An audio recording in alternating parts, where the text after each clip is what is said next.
Welcome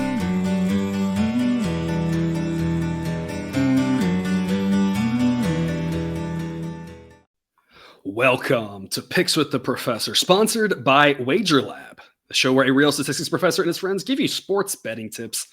I'm your host, Professor Sides. It's my actual job title and last name, which is part of the reason why the mathematical model that I've built to predict various sports outcomes is affectionately known as Sideline. You'll hear more about the model during the course of this episode, set to cover 6 of the best college basketball games and one off-the-wall game scheduled to be played on Wednesday, March 8th, 2023. In case you're new here, check out the webpage on the banner. It's www.pickswiththeprofessor.com/new for some explanations and community rules. See the Google Sheet link in the show description for Sideline's projection on every single game. Remember, this show covers picks on the best games for the best picks on all games. Sign up on Patreon or Black Book Sports or different packages of price ranges based on your needs. Cannot stress enough, the A-grade plays are just tearing it up on the money line right now. I'm kicking myself for not doing it earlier, but it's been a great many days. So check us out over there for all the additional A-grade plays. We'll cover one or so, per show here. Got a bunch more for you over there on that premium content. Remember, the sports are predictable, so the discussion of this show does not try to project it to a T. So that would be a foolish and impossible goal. We take a long-term view around here. We don't get distracted when a team either can't hit or can't miss from three. These sort of things balance out in the long run, but they're hard to foresee before they happen. In other words, please understand that good and bad variance will occur. So as much as I'd like to say we'll be profitable each and every day, that is an impossible reality for any gambler. Jake, we're recording here on Tuesday evening, so we've had some of the Tuesday games happen already, and we got some of that good variance in that Richmond game. That was a lot of fun, and that was some great variance when your opponent just decides not to play. Yeah, they just did not show up. I don't know if they missed their alarm at the early game or what. Woo. And we talked about say what?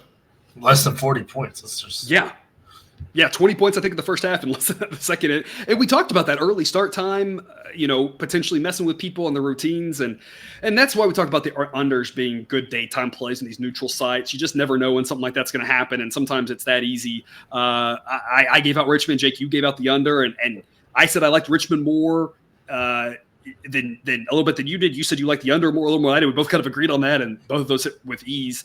A good start to Tuesday. Hopefully that continues on through the evening games. As talked about now, we're to the fun part of the year. We're just day games every day. We will, as just a programming note, I already let people in the Discord know this, but later on in the week, we aren't going to be able to release these shows on YouTube on the night before because we won't know any of the games. So we're going to get up bright and early, record in the morning, and it'll have to be morning release because we won't have anything to talk about, or we'll just have like 3 games out at that point because we just won't even know who's playing. So that's kind of the only downside to the back part of this weekend is all the TBDs. At least at this point, we do have a handful of games we could talk about. Some decent games. I'm just a little surprised. The games aren't too bad here for Wednesday. Some of the bigger games, though, of course, are still haven't got their opponents decided yet. So we'll, again, for the picks on those, sign up on Patreon and you get all the picks there, Yeah, it's very true. I like this. Not excited, not a very morning person, but waking up early to do this, that's at least a little motivation. It is, right? It's one of those kind of, if you do something you love, you'll never work a day in your life, right? It's one of those waking up early is ever fun, but hey, if you're going to get up and talk about sports betting, we can make that work, right? I can do that. Yeah. All right. Well, before we get to today's slight some reminders, please hit that like button if you're on YouTube. Also, if you aren't yet, please consider subscribing or following. It's free. And if you turn on notifications, you won't miss any of the college basketball and MLB or college football content that this channel provides. I've already mentioned the Patreon, but check it out if you haven't yet. There are a lot of great benefits we found over there above and beyond what we do here. $3 per month.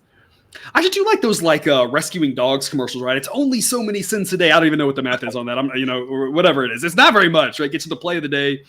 For another $2 a month, you get all of the model picks, all those A-grade picks, and access to the Discord chat. It's a lot of fun over there, and it is the place to get questions answered about these games, other sports from me, Jake, cousin Jared, or other sports bettors. Again, great community over there. www.patreon.com/pickswiththeprofessor. Get you more details. But if you're not there, we're still thrilled that you're here. Also, join us on Wager Lab. Wager Lab is a free mobile app that lets you predict, tally, and settle bets from anywhere you like. You can use it. This is kind of cool. You can use it to bet with friends. Keep them honest. You kind of lock into the pick. You've got your receipts and then settle it off the app. No money's exchanged in the app. That makes it completely free and legal in all 50 states and territories. How many territories we got now? 7? I don't know. You can also bet against the house for fun with points for free to practice or test new strategies, kind of follow along. And that's what we're going to do more or less in our free March Madness pool where we will all make wagers with these free points you get starting now to the end of the tournament. Link to sign up in the show description. This pool, $50 gift card for first place, $20 gift card for second place, $10 gift card for third place. Again, completely free to sign up. Go there, see if you can beat me, see if you can beat Jake. You kind of know what I'm going to be picking. So, I mean, I'm kind of my hand on this, right? But you go in there, you wager these points, see if you can accumulate more points than we can. And again, if you get up on top, you get free. So it's free money. You might as well sign up. That link is in the show description to join our pool there on Wager Lab. Again, free. It should be a lot of fun. Let's get to it. But as always, take what you like and leave the rest. Also, Jake, if I had hair, I'd be pulling it out right now. Look, we are collaborating on these picks. We talk about the picks before. No one's making anyone say anything. We sometimes disagree. Sometimes we disagree. We just, don't talk about it necessarily because I don't want to root against your pick and you don't want to root against my pick. There was actually a game, I don't even remember which one. There was one game we talked about. I said, I like the under. I said, Jake, if you like the over, we just won't talk about it. And Jake, you said, I like the under too. We're talking about it. I mean, it's kind of that simple. I don't know why we keep getting comments about this. There are times we will disagree. We'll talk about it. We'll say that. But for the most, talk about those a lot, and or a lot of times it's a I lean a little bit the other direction, but not enough to care or say anything because we talk a lot on this show. So we don't need an extra 3 minutes of me being like, well, I kind of think the other thing, but I don't really think it that strong and just confusing. I don't know. Jake, save me from myself. Say something. Look, I mean, we're doing a very limited selection of games anyway. It's not hard to believe that we agree on these 5-6 games, and then on the other ones we have disagreements, and we just drop them from the show because it's not worth everybody's time for us to argue back and forth. It's just not a good use of our time here. Yeah, and when we have disagreed, hey, it's been a game. It's been a big game, and it's we can't avoid it. We'll probably disagree a little bit more when we get to the tournament. We get to the very end. We're covering more games. It's we're not going to not cover it because we disagree. But when there's 50 games in the slate, we can just be move on to the next one. If we don't feel strong. That's the other thing. Sometimes one of us kind of likes and the other person's kind of we want to try to give out good picks here. So anyway, I'm going to move on. We got another daytime game here, 12 p.m. Eastern, Wake Forest and Syracuse. Going to take the dog here. Syracuse plus 115. Starting off hot for you, A-grade pick on the money line. Sideline says that Syracuse wins this by an average of about 1 point per game. It says they win 51% of the time, and the correct money line price should be Syracuse minus 106. So this plus 115 is at the edge of A-grade territory, but it does sneak in to get an A-grade for us here. I think they win more than they lose. It's not that I think this Syracuse team is great. It's just, they're playing a Wake Forest team that isn't completely healthy, and I'm just not sure they're that great either. I think both these teams are okay. Neither one of them's got a shot at the tournament unless they run the table. They both had very mediocre seasons. I think both of them kind of maybe thinking about what could have been. But, season didn't quite work out for either one of them. Plus 115, I think, is great on odds. A coin toss game / I kind of slightly lean Syracuse by the slightest bit. I've got Syracuse ranked 97th. I've got Wake Forest ranked 112. So they're slightly better. There's not a lot of discrepancy at that point, though. We talk about a lot in college football, right? There's more discrepancy at the top and the bottom. In the middle, they really clump together there. It's hard to separate them. So Syracuse plus 115, a great pick. Right now, I guess the spread price is plus 2. Model says plus 2.5 for an A grade. So we're hovering around A grade there in the 2.5, 3 mark. I just love the money line here. I think it's a great investment. With regards to total, model says 151. The actual total is 154. Model would lean under. It's one of those where I think under is probably the smarter play because the number's so high, but both offenses are better than the defenses, and the pace should be decent. So I'm just not really convinced that I would actually play the under, even though that's where the model leans. Jake, what do you have for us? Yeah, I think Syracuse is a smart play here. I think they're the better team, at least in this matchup. It's not by much, but these two just met Saturday. Syracuse took care of business. I get nervous, especially this happened a lot with the COVID year where teams are playing back to back or whatever, and so I get nervous backing the same team 2 times in a row. But I just think the zone and what Syracuse does counters a lot of what Wake Forest likes to do. These teams are good 3-point shooting teams, but I think that counters easily. And then the zone kind of if you're a good 3-point shooting team like Wake and you shoot a lot of them like Wake does, you kind of quit trying on offense because it's so easy to find a decent looking 3. And I think that takes you out of rebounding, which is another weakness of the zone. But you're not rebounding as well because your offense isn't doing anything. You're not really setting it up. Everything plays into Syracuse's hands. I mean, this game, like the sideline says under, I would lean under. But the last time these two met, they shot 22% combined from three, like 12 of 53. It was nasty, not good. That's bad. Yeah. So I'm expecting a bigger increase in that. So I'm not comfortable with this total, but I think Syracuse is the team in the zone really gives Wake fits. Yeah, and look, I mean, I'm going to put all my cards on the table here, right? Because I'm all about transparency. I completely forgot these two teams played Saturday. I had an A-plus play of the day on Syracuse Saturday, and I completely forgot about that. This is why I've got you on, Jake. I do the math. And sometimes some of these things, I watched that game too. I was up in Boston at the conference. I watched that game. I completely forgot about it. My memory is terrible. But yeah, I mean, we had an A-plus play on that one, said that Syracuse should have been massive favorites. It took them at 10 plus or minus 104. And it's kind of the same thing here. Like, it's not that I think that same exact situation plays out. I expect both teams to shoot a little bit better than that. But watching that game, I mean, Syracuse, it was at Syracuse, of course, but I mean, they really just had them flummoxed. I mean, it never really felt in question. It just felt like Syracuse controlled that game. And I think it's the same thing here. I think they're the slightly better team. I think this is more of a coin toss than this indicates. I mean, like I said, this should really be more like Syracuse, minus 110 or whatever. And so plus 115 is a pretty good play. Two more afternoon games for you here, 3 p.m. Eastern. Butler at St. John's. Going to lay a bigger price here with St. John's minus 230. This one's a quasi home game, giving St. John's half home court advantage. They don't play all their games at Madison Square Garden. I believe they've played 4 times there this year. They play there a handful of times every season, so they kind of know it a little bit. It's obviously really great on the travel for them. They're not having to do anything out of the ordinary for a normal home game at this point. So they're getting a little bit of a home court edge here. But this Butler team, we've talked about all season, just mostly disappointing, and I just don't want any part of backing Butler. So St. John's minus 230 is the play for me. It's a B-grade pick. Model says they win 73% of the time, says the correct price should be St. John's minus 273. Anything minus 215 or better would be an A grade, so it doesn't get to that A grade price here. But if it drops into the lower 200s, that would be A grade.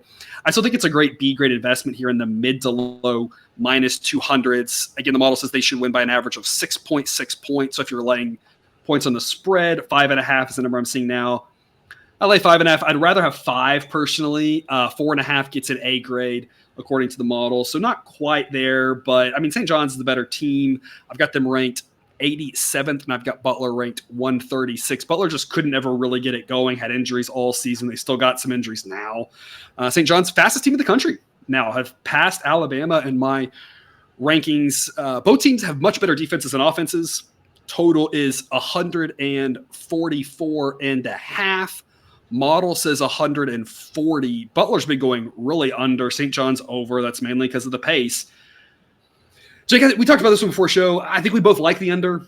Model really likes the under. I think the question here is, depending on how this game plays out, it could really kind of go one of two ways. I'll let you talk more about that. Yeah, so from a totals perspective, right, like I like the under, I lean the under. Makes me nervous, though, because like for this game to go under, you've got to keep turnovers from happening from Butler, keeping turnovers from happening, because that's where St. John's gets their offense, because their offense isn't that good when it's in a half-court setting. And like teams like Villanova and a few like Creighton and Xavier have really ripped them apart in conference because they got into more of a half-court game on the offensive end, and they struggled there. But Butler's offense is so bad too that I'm not sure. It's much worse. So I don't know that there's a lot of offensive talent in this game, but Butler being very jump shot dependent, and this is the reason I think they lose too, because they are terrible shooting right now, and they don't rebound well. Rebounds can be turned into fast breaks with how St. John's was to play. They really want to move the ball. You let them put one in the bucket, one through the net. Now you got the press, and that can really damage this Butler team because they need to play slow because the injuries have just ripped them up. They've got Hughes, Ali, and Bates that are all questionable. That if all three of those guys don't play, no way they win this game. They're going to struggle to win it with all three of them playing. There's not a deep team. it's going to be tough. St. John's smart play. I like the under, but if Butler gets behind, they're chasing, and that pace picks up, and we'll see a lot of points that way. Yeah, if Butler gets behind by a lot, almost like that Richmond game we talked about, it stays under. If they hang around close and play their style and take the air out of the ball, it stays under. But if they fall behind by the wrong amount, by the amount I think we both kind of think it could happen, it's going to get dicey, and then you just never know with fouls, season ending. St. John just plays so fast. They can get points so fast. I get it. It's one of those, I think, under smart. I'm just not sure I've got the stomach for it. You make a great point about all three of those guys being questionable. I have all three of them as 50% of the model. So my projection could change a little bit based off of what we might learn about these guys between now and then. Like you said, it's one of those things where if none of them play, they're really thin. And now with the pace that St. John's wants to play and pressure them, I mean, Butler's already going to try to take the air out of the ball. They're really going to have to because they're going to have no depth, right? If all three of those guys are playing, now they've got a little bit more they can run out there. So they do at least stand more of a chance. Again, right now I'm saying they're questionable, so I'm putting all 50-50 in there. So who knows about that? But I still think St. John's is a smart play. Even if all three are healthy, St. John still probably wins. There's not as much value in minus 230, but it's still probably the side you'd rather be on. So I think we're kind of one of those, this is a good to great play depending on the injury stuff, but it's at least not a bad play. Whereas, like I said, if you're backing Butler and those guys aren't playing, you're in real trouble against a team that plays the way that St. John's plays. Yeah. All right, also at 3 p.m. Eastern, Colorado and Washington, a noon local tip-off. So again, talking about a real early game. Going to go under 138. This one being played out in Vegas. Model says 133.5 in the last month. Both of these teams have been going under. Both of them have pretty solid defenses. I've got Colorado at 30th in the country defensively, Washington at 81st, and both offenses outside of the top 200. Can you believe that? Power 5, Power 6 schools offenses outside the top 200. They both play with a little bit of pace. They're both in the top 100 in pace. But, when you're going up and down the court with a lot of bricks and you're playing good defenses, you're not going to get good looks, right? The offenses are just going to have a hard time scoring under 138. The play here with regards to the side, I've got Colorado minus 3.7 as the correct line. The actual line is 4. No real edge to decipher either way. Colorado should be favored, but Colorado's been a pretty highly variable team. Washington kind of has too.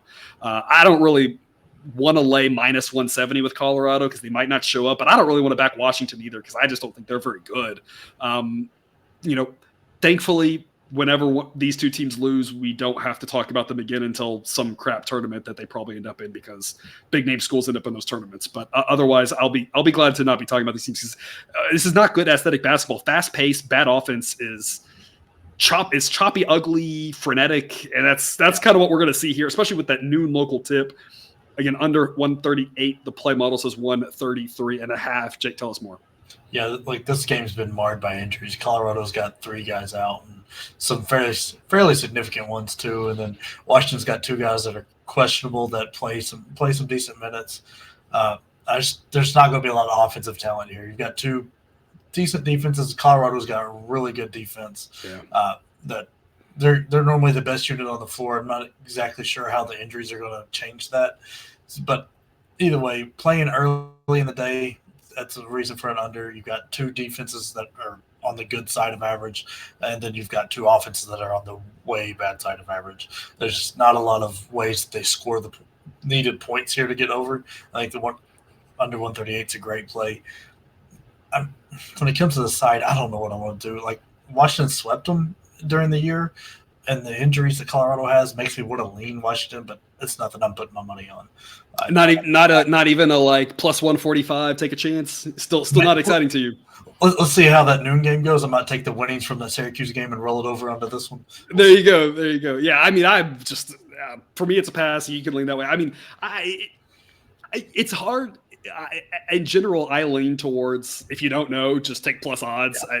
It's a solid strategy because most people do the opposite of that, and most people lose money. So do the opposite of what most people do, and you'll probably be a pretty good gambler, right? So I don't think that's crazy because most people are going to just say all the favorite and back the favorite. But Colorado for me has just been and we've done pretty well zigging and zagging with Colorado, but you just never know when they're going to zig and zag. And, like I said, the injuries in this one, the early start time, hopefully we get that sleepy first half and we can cruise to the under in that one.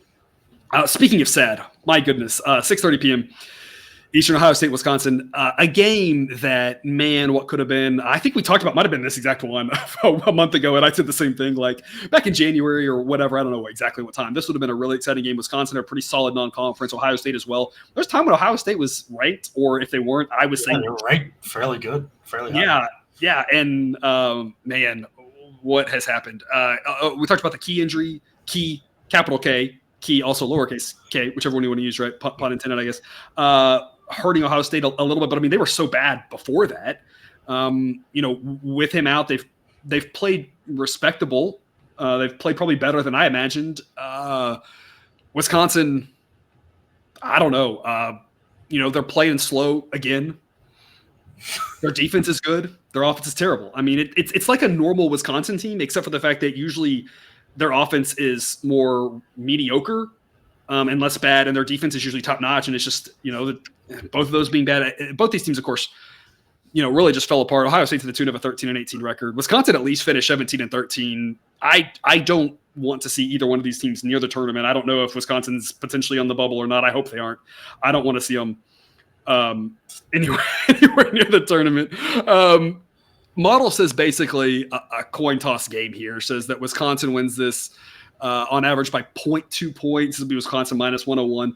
We're going to back Wisconsin here at minus 105. I don't love backing Wisconsin, but I think I've seen more consistently over the last month Wisconsin at least have a pulse more of the time and look respectable more of the time, whereas Ohio State, I know they played a couple games of late that were good, but those games were at home.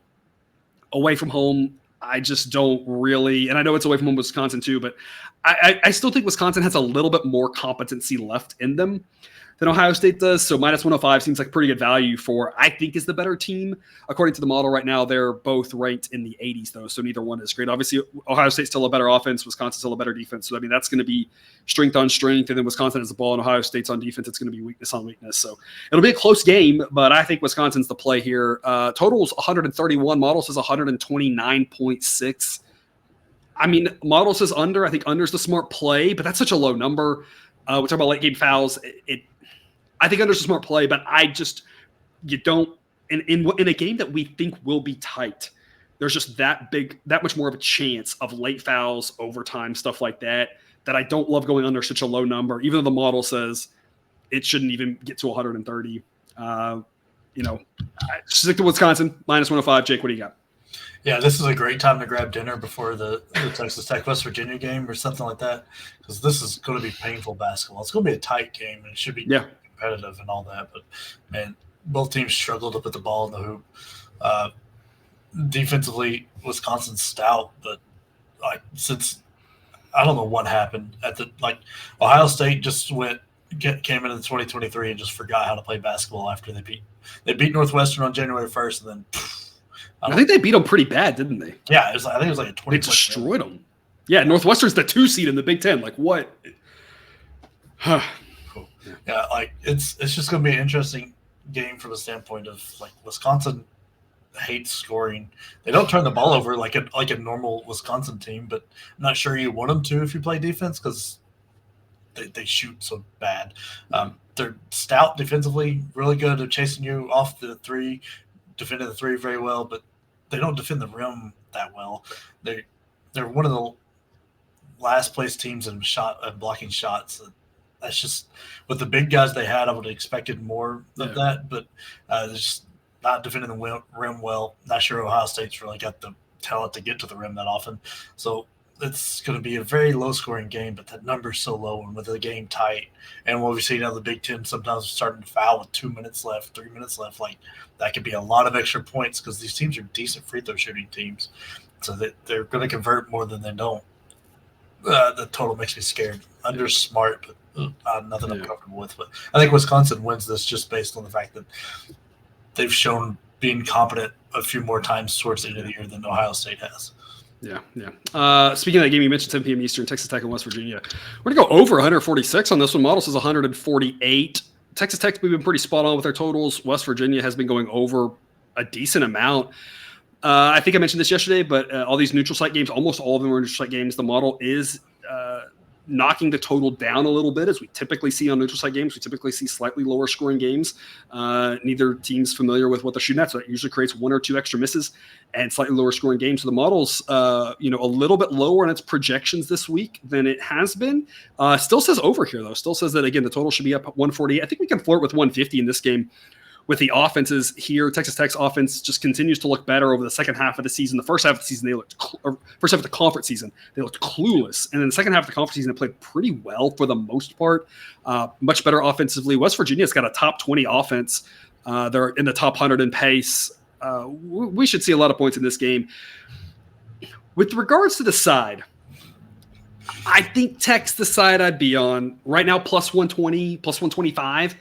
I think is pretty good value. Model says that plus 109 is the correct price. So it makes West Virginia the slightest of favorites. Both teams won on the road. West Virginia won at Tech early in the conference season when Tech was clueless and losing to literally everybody.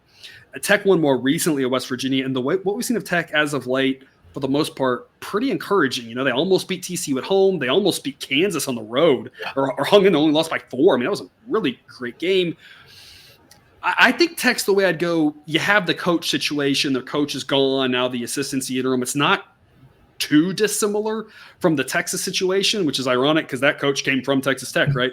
Losing your coach, promoting from within, at least for the rest of the season.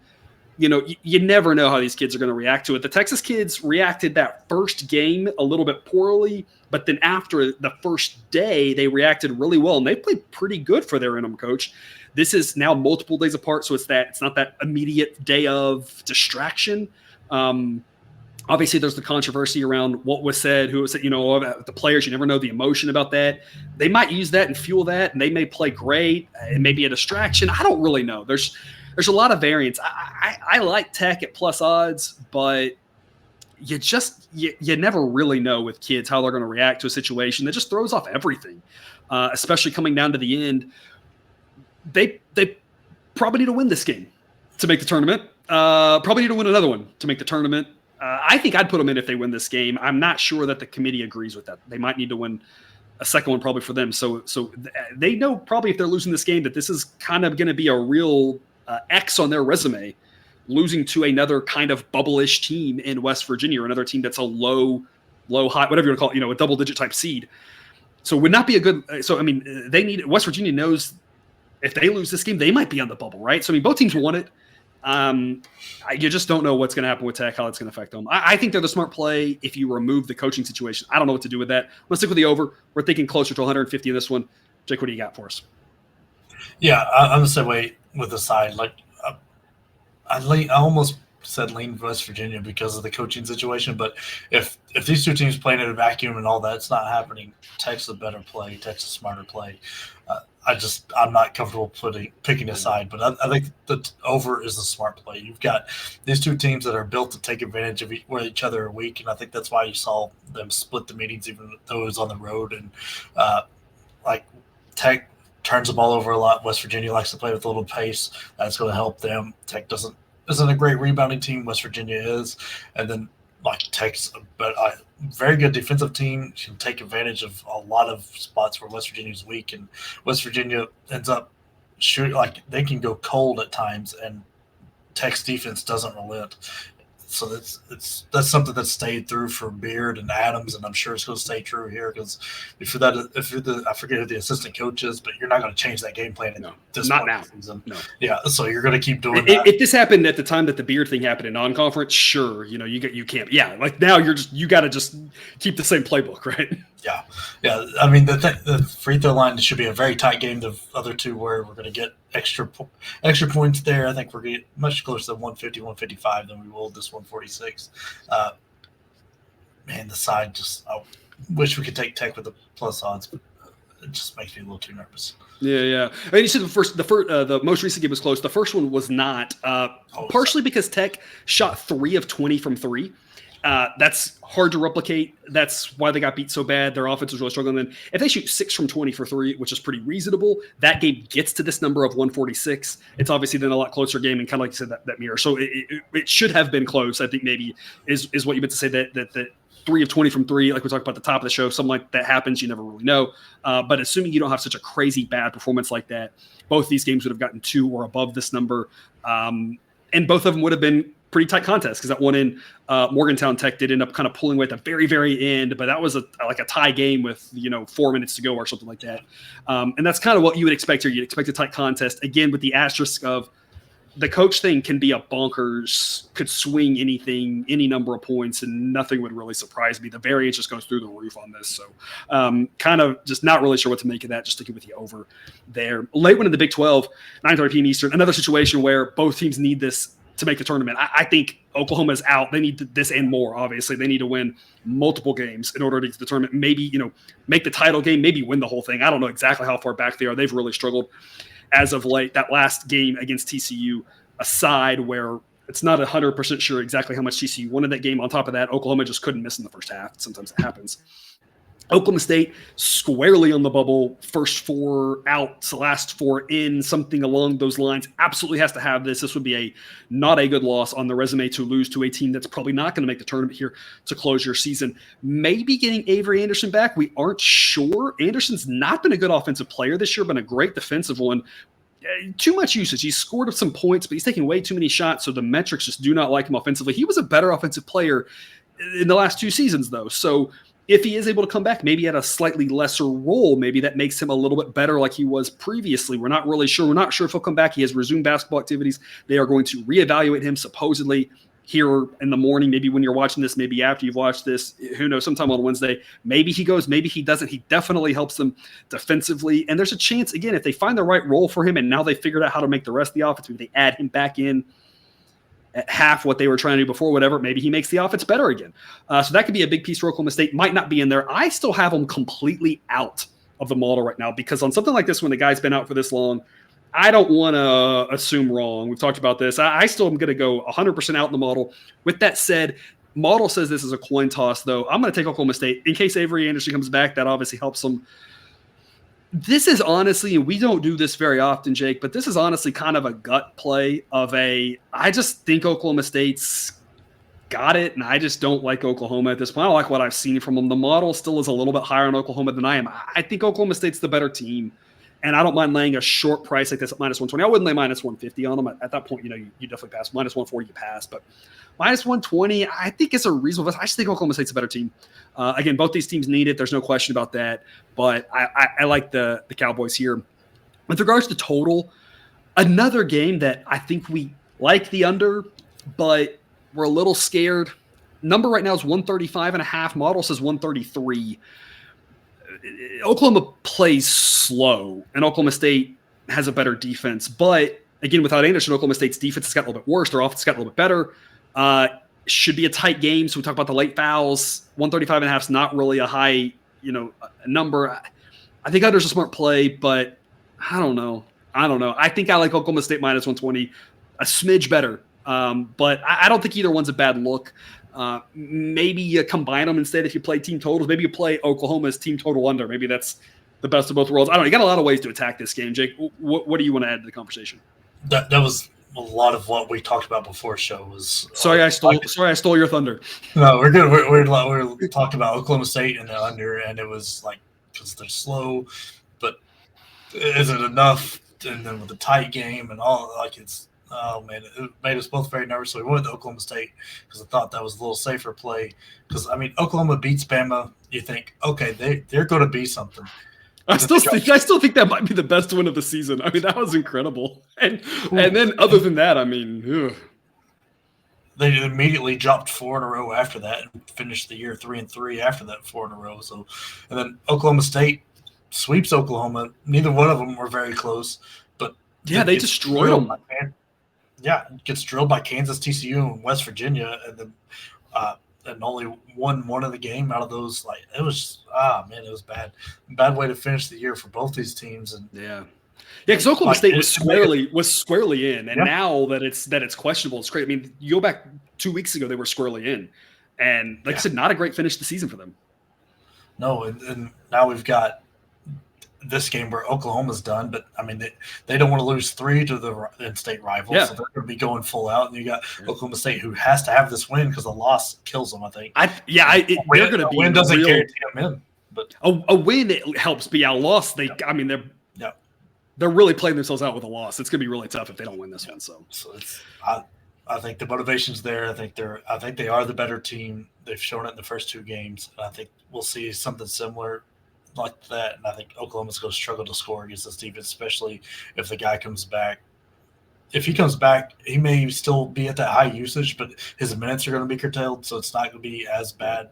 And so maybe he comes in there, adds a spark on offense, gets him a lead, and adds a spark on defense, right? He's such a good defensive player. Maybe it's just more of a, hey, go out, add that spark on defense, add that hustle play, whatever, and you don't worry about shooting, and that could really help them, as well. You make a great point too, right? They smoked Oklahoma the first 2 games. On the road, I think they were down slightly at the half, and then just shut the lights out in the second half. At home, they just ran away, from start to finish, I believe. Or maybe it was flipped. I can't remember. One of the games they dominated. The other game, they dominated from the second half on.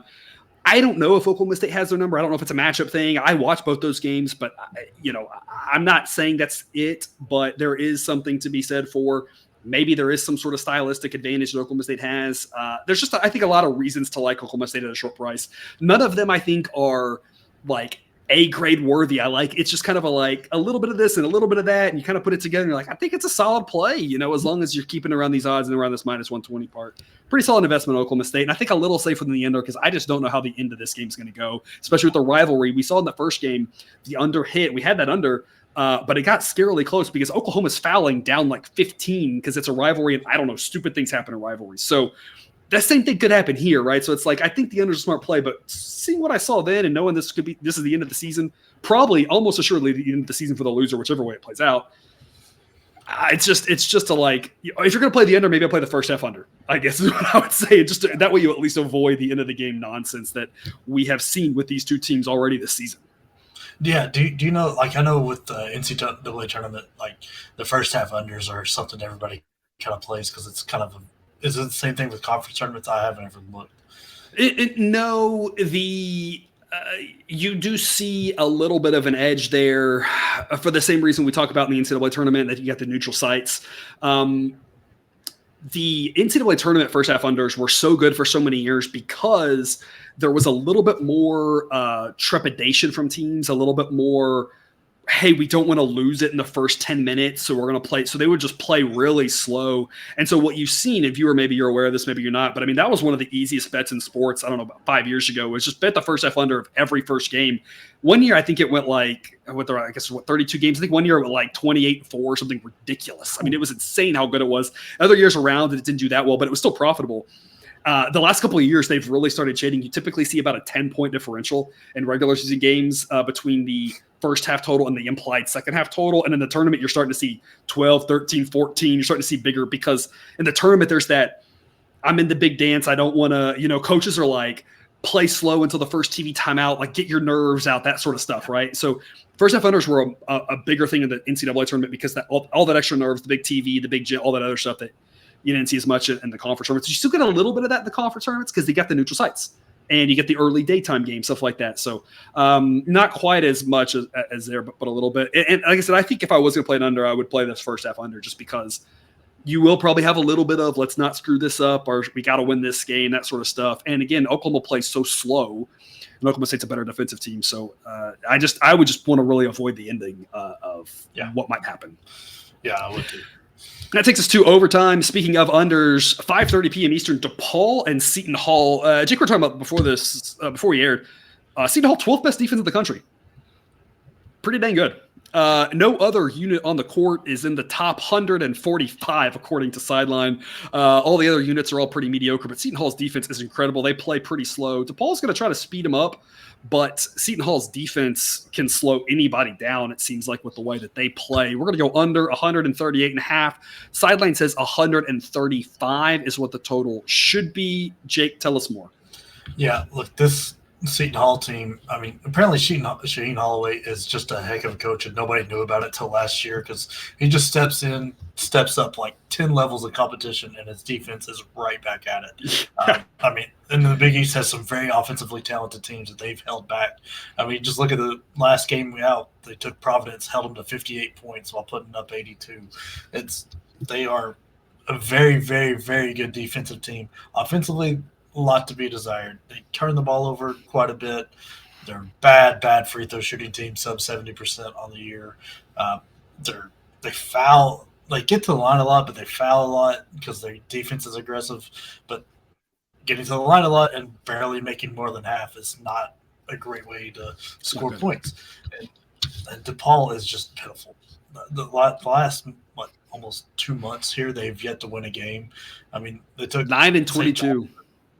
Yeah, I was like 3-17 in the Big East. They went to St. John's in double overtime, but I mean, Butler was close, but they still couldn't pull it out. I mean, that game barely had over 100 points, but their offense bad.